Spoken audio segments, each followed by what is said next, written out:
Guys, Evan with Stock Music Musician, and today I want to show you a really cool kind of advanced sidechain compression ghost kick type technique.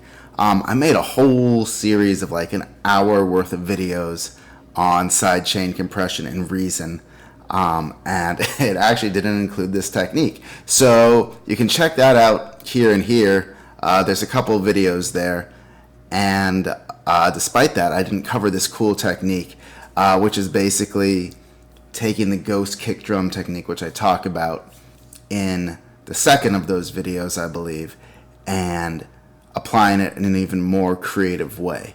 So what we're going to basically do is we're going to use a sidechain compressor on the main pad on this song, and then we're going to have that sidechain compressor rhythmically ducked, not necessarily in time to any of the instruments, but just kind of on quarter notes. But then what the advanced part of this technique is that we're actually going to be using different velocities on those quarter notes, so that you sort of have both the decrease in volume isn't the same each time, which creates more of a rhythm and more movement.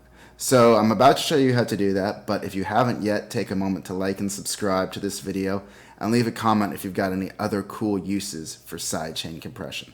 All right, let's dive in. We're going to take a really quick listen to this song. It's just really one, verse at this point, one bar of the verse, one measure of the verse, and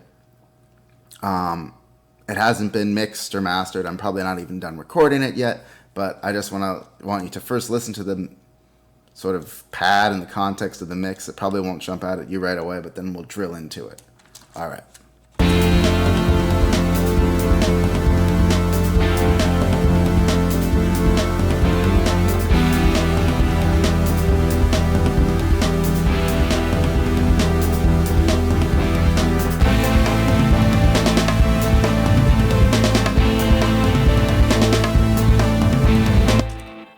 So that's the full song.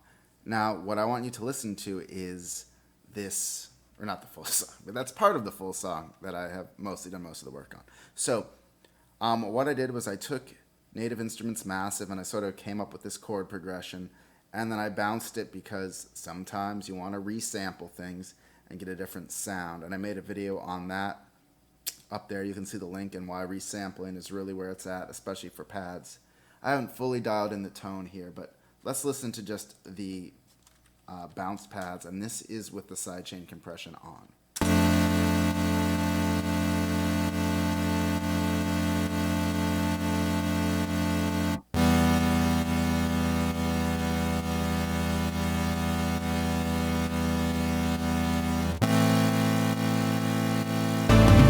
So, I don't know if you heard it, but half the time it ducks at a lesser volume than the other time, which it's very subtle, but it really does sort of create a little more rhythm and a little more head bobbing. And it's really easy to do that, and you can accentuate the sound even more if you like. This is just the right amount for this song. So here we've got the pad, and I'll play it solo without any sidechain on.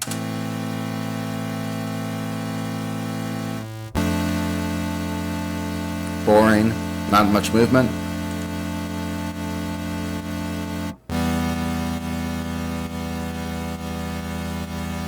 So what we've done is we've gone and created a basic ghost kick sidechain compressor situation where I inserted a compressor on the massive insert here.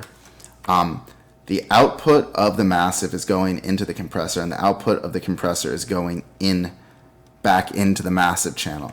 But then what I've done is created this Redrum below the sidechain compressor, or the compressor, and I've got the outputs of channel 1 of the Redrum triggering the sidechain in on the MClass compressor, which means that when this first sound here hits, it will decrease the volume of the pad.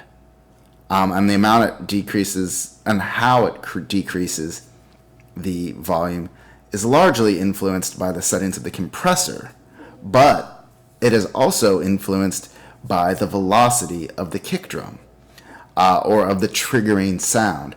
And so what I've done here is use the dynamic function of Redrum to make some of the ducks on medium volume and some of them on soft. And so that's why you get the different levels of ducking. Some are just almost, when it's the light or the soft dynamic, it's almost imperceptible, but it does move it. And then when it's got the full-on kick, you'll hear that it really does duck even more. So let's play it again.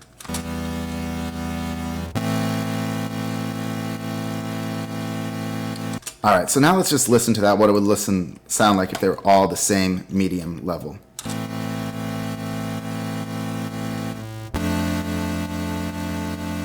And to me, that is too much like a hard house or an EDM, too much of a hard dance floor EDM main room type sound for this song. So instead, I went and had half of them be much more subtle, but it gives it way, way more texture and movement than the regular pad would by itself. So I hope you liked it. I hope this is a helpful tip. I hope you start using this and other cool stuff like this in your productions. Let me know if you've got a cool way of using sidechain compression, and please be sure to like and subscribe. Thanks.